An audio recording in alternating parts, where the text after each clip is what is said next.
नमस्कार, जय हिंद दोस्तों। मैं आपका दोस्त शुभम गिरी आप सभी लोगों का हार्दिक स्वागत करता हूं अपने YouTube channel study with Shubham Giri में। आशा और पूर्ण उम्मीद है दोस्तों आप सभी लोग स्वस्थ होंगे और बहुत सारे लोग ज्वाइनिंग लेटर का इंतज़ार कर रहे हैं। और इसी बीच हमारे जो कट ऑफ डेट इशू वाले भाई बहन हैं तो उनके लिए अच्छी खबर तो नहीं आई है, जिसको मैंने अपडेट आपको मॉर्निंग की वीडियो में दिया भी था। तो आज शाम को हम दोस्तों आज की वीडियो में हम बात करने वाले हैं कि कट ऑफ डेट जिनके साथ है मैटर उनको क्या करना चाहिए, ठीक है। और सबसे पहले तो मैं बता दूं दोस्तों, आपको निराश होने की बिल्कुल ज़रूरत नहीं है। थोड़ी सी निराशा बनती है बट निराश ना होइए। ये भर्ती कोई आखिरी भर्ती नहीं है, पहली बात। और दूसरी बात, अभी आपको बाहर नहीं किया गया है, ठीक है। अभी कोई रिजेक्शन लिस्ट नहीं आई है जो निकाली गई हो कि आपको बाहर कर दिया गया है। और कोर्ट ने दोस्तों क्या किया है कि आपके साथ क्या करना है ये नेक्स्ट पे छोड़ दिया है कि आप डिसाइड करिए कि आपको इनको लेना है या नहीं लेना है, एक बात, ठीक है। तो आपको निराश होने की दोस्तों बिल्कुल ज़रूरत नहीं है, ठीक है। एक बात क्लियर कर दूं मैं पहले ही। और अभी आपको बाहर नहीं किया गया है, रिजेक्शन लिस्ट कोई नहीं आई है। और अभी जो है दोस्तों 24 अक्टूबर को इसका पूर्ण फैसला आना है। मैं डेट भी आपको दिखा देता हूँ पहले।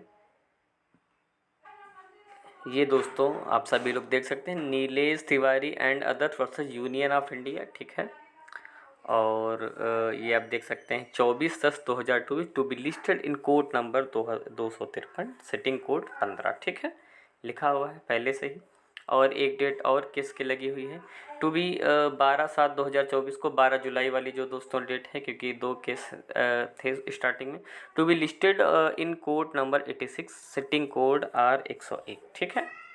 और चलिए एक जगह और मैं आपको दिखा देता हूँ।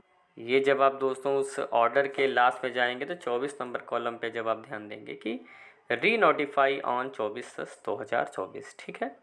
और जो पॉइंट नंबर 22 है वो दोस्तों काफ़ी ज़्यादा इम्पोर्टेंट है इस वर्डिक्ट का, कि the aforesaid observations have been made purely for the purpose for the deciding the application and will have to no effect on the consideration on merits of the provisional appointment letter offered to the ने क्या लिखा हुआ है, थोड़ा सा मिट गया है, including for the purpose of joining, ठीक है। तो इस पॉइंट में जब दोस्तों आप सभी लोग ध्यान देंगे तो आपको ये पता चलेगा कि उन्होंने कहा है कि इसका जो असर है, जो आपको प्रोविजनल लेटर मिला है उसके ऊपर कोई इसका इफ़ेक्ट नहीं पड़ेगा, ठीक है। और उन्होंने ये भी कहा है कि जो आपका नेक्स्ट ऑफिस है उनको ले भी सकता है, ठीक है। अब मुद्दा ये आता है कि अब आगे क्या करना है और आगे रास्ता क्या है, ठीक है। ये मेन मुद्दा है। तो सबसे पहले तो मैं बता दूं कि जो ऑलरेडी केस है वो दिल्ली हाई कोर्ट में दोस्तों चल रहा है और अभी केस ख़त्म नहीं हुआ है और उम्मीद बाकी है, ठीक है। तो ज़्यादा निराश मत होइए, अभी लड़ाई आपकी जारी है और आगे लड़ी जाएगी, ठीक है। कोर्ट में मैदान पे नहीं, और ये आपका हक है, ये अधिकार आपसे कोई नहीं छीन सकता। और जिनका कोई प्रॉब्लम नहीं है दोस्तों, आपको कोई डरने की बात नहीं है, आपको इससे कोई मतलब नहीं है, वो उनकी अपनी लड़ाई है, वो लड़ेंगे, ठीक है। आपको आपकी ज्वाइनिंग अपने समय पर मिल जाएगी, उससे कोई दिक्कत नहीं है, ठीक है। तो नियम होता है कि दोस्तों कि जब आप कोई केस हारते हैं, आपके अगेंस्ट जाता है, तो आप उसको डबल बेंच में जो है उसको चैलेंज कर सकते हैं और उसके बाद सुप्रीम कोर्ट में, ठीक है। तो अब उम्मीद ये है कि आगे का जो प्रोसेस है वो डबल बेंच में इसको चैलेंज किया जाएगा जब ये पूरा ऑर्डर आएगा, या पहले ही जैसा भी कुछ होगा तो डबल बेंच में मैटर जाएगा और सुप्रीम कोर्ट में भी मैटर जा सकता है, ठीक है।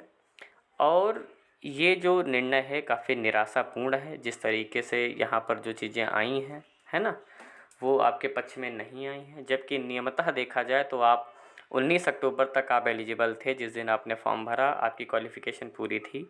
मगर वहाँ पर कोर्ट ने माना, ये बात नहीं मानी और उन्होंने कहा कि पहले से ही जो डेट लिखी गई है हम उसी को मानेंगे। यानी जो बात नेक्स्ट ने कही वही जज साहब ने उसको कह दिया है उस बात को, ठीक है।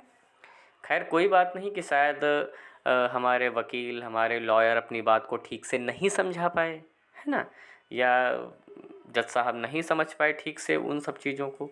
तो आगे मैटर जाएगा कभी बहुत बार देखने को मिला है कि जब सिंगल बेंच में हारते हैं मगर हम लोग डबल बेंच में जा कर के उस केस को जीत लेते हैं। ठीक है, तो वो आपके पास ऑप्शन खुला हुआ है।